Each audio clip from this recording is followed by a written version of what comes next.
Umu-Okpu Ngwa Association USA Incorporated. Data for Mrs. Yolini. Madam Present. Fashion designer. All of our Lord, Uguchi.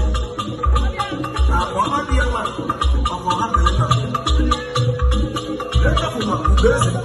Chile, Arano, our women. I'm one of the women.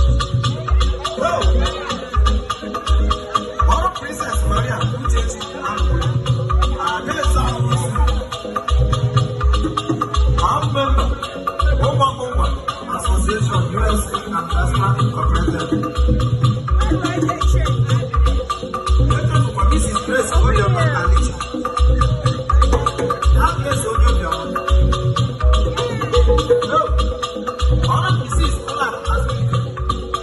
One year another one of us is I'm tell member. Umu-Okpu Ngwa Association USA Incorporated.